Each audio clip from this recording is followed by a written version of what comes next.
second day of deer season, and it's 85 degrees. It is hot in the sun. Gotta love Texas hunting, right? Well, real quick, I thought I'd show you my quote-unquote off-grid water setup for my hunting trailer, the old FEMA trailer. These old FEMA trailers, they don't have any water storage, and they don't have any septic tanks. So unless you can tap into one, you got to deal with that somehow. Now, if I were to try and tap in, I don't have anything close enough that I can do that where I need to park right here. I stay at my cousin's place over here, and everything is over there by the house place. So unless we dug a line and did a whole bunch of crazy work, I just got to deal with it somehow and kind of live off grid, so to speak, even though I'm right on his driveway. But figured out a way to get around it, make it work. That's my septic, well, part of my septic. That's the toilet, and the toilet only. I really don't use it that much. Without being too gross, I use it for if it's necessary. Everything else, there's other places to go, and you know, a shower can double as other things, if you know what I mean. But the shower and the bathroom sink, I guess, and the kitchen sink all run to this line where it just drains out, because it's just water, it's just gray water. Not gonna hurt anything, just make the grass green when I'm here, and easy to do. The water, on the other hand, I built this. Get up under here, my door.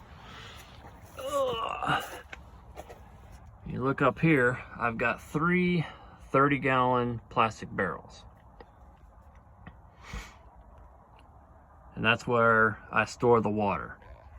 Water comes in, I've got just a washer machine hose that comes into this faucet, and then it goes up to each barrel. Each barrel has a cutoff. Usually I like to fill them up one at a time. I've drilled several holes at technically the bottom of the barrel, because they're upside down. But up at the top there, I drilled several holes just to allow air to go in and out. And usually when you hear that rush, cut it off as quick as you can, I still get spillage with water, but it's not a big deal. I mean, this is all pretty much scrap lumber that I've used to build this thing. So we come in here, fill them up. I just recently filled them up, so they're all full.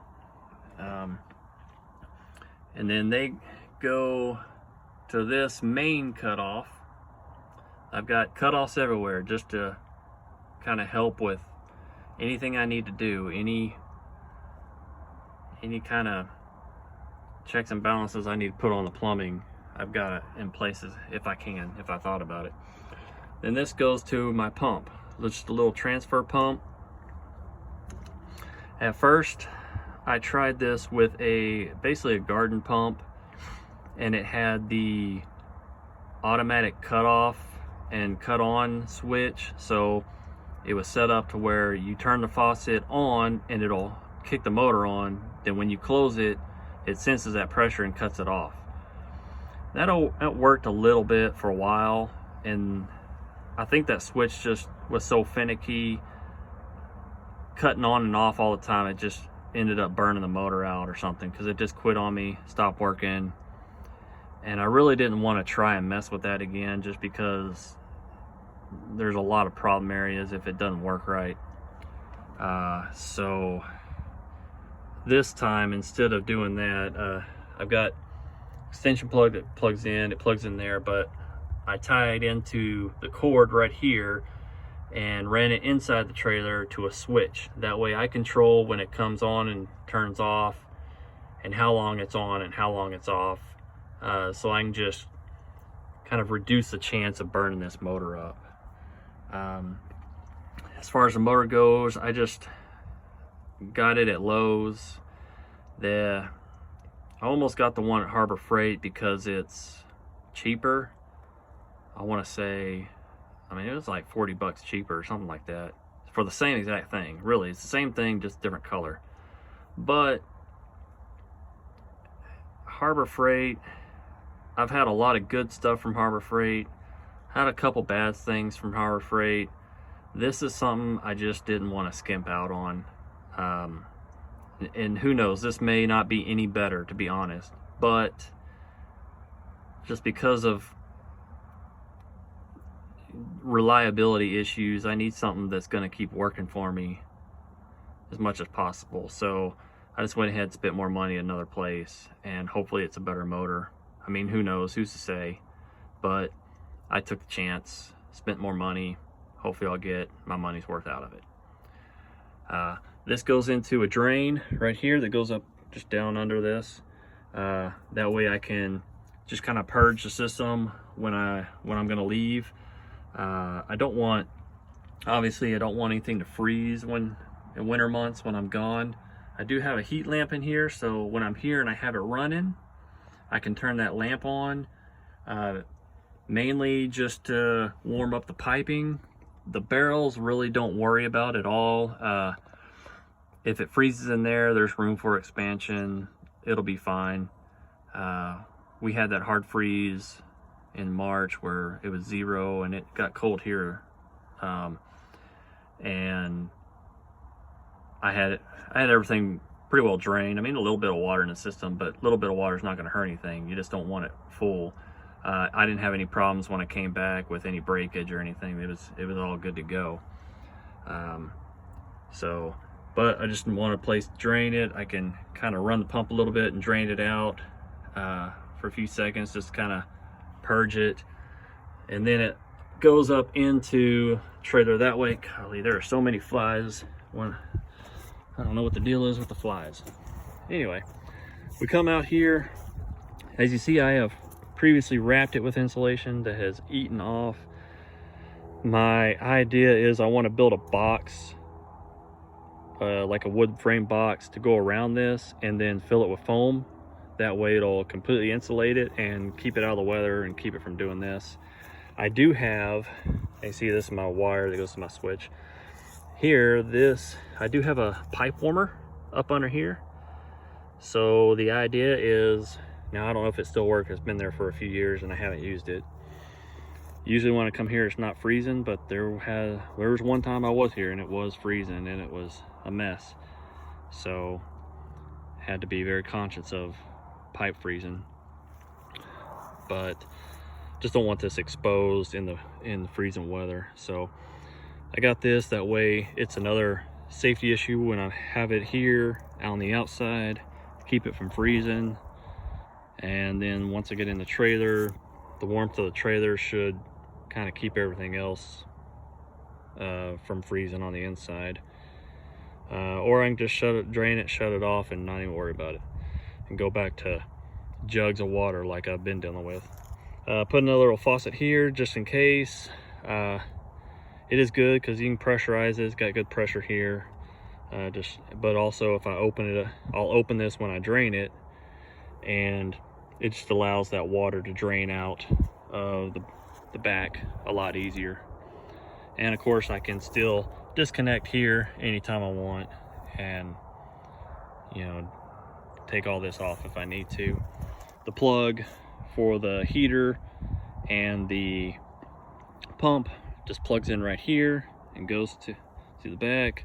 If I build the box, I'll run it through there somehow, but that's kind of what I got going on right now. So this is a work in progress. It's been a work in progress for a few years, but we're getting there, getting a lot closer than we have been. So I just want to go inside real quick. Pardon my mess in here. So we have kitchen sink here and little bathroom sink, and then of course in here is the actual shower and toilet and all. And here's my switch, just a regular light switch. I need to put a box on it. I didn't have a box, so I just put some tape around it, just kind of keep me from electrocuting myself. But it's real simple. It works pretty well. Usually I'll try to crack it, get some, that way doesn't build up too much pressure. Put the switch on. Probably can't hear it, but you see it pouring out. Turn on the hot water. Obviously it comes in right here, so there's more pressure here than in the kitchen and in the shower. But there you go. That's it. Like I said, just that little transfer pump works really well. Pressurized the whole trailer really well. Took a shower in it last night for the first time with it. Worked great. I mean, there's not tons and tons of pressure, but it's plenty for what I do. And it's right here, the switch. I can come in, reach around when I'm taking a shower and get out of the shower. When I'm right here, it's right here obviously, and then just a few steps over and I'm at the kitchen sink.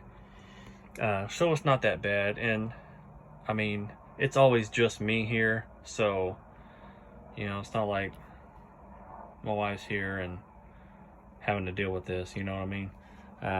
It's just me, so, and like I said, that kind of roughing it beats that kind of roughing it, which is what I've been doing for several years now. Jugs of water, wash with jugs of water. And just got old, so got that system finally set up, and works really well. So anyway, hope y'all enjoyed this. If you got any questions, let me know. Any thoughts, any ideas, put them down in the comments. But just enjoy hunting season this year. 2022, 85 degrees, Texas weather. Gotta love it. Hadn't seen a thing yet. My cousin saw a few deer yesterday morning. Most of them just across the property.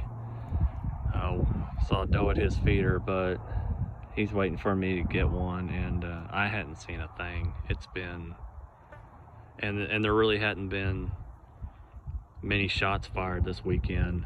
Opening weekend, usually I'll hear a dozen the first morning, or you know, at least half a dozen to a dozen. I maybe heard 4, and that was it. So apparently we're not the only ones hurting, but for y'all, everybody else out there, good luck, and drop them where they stand.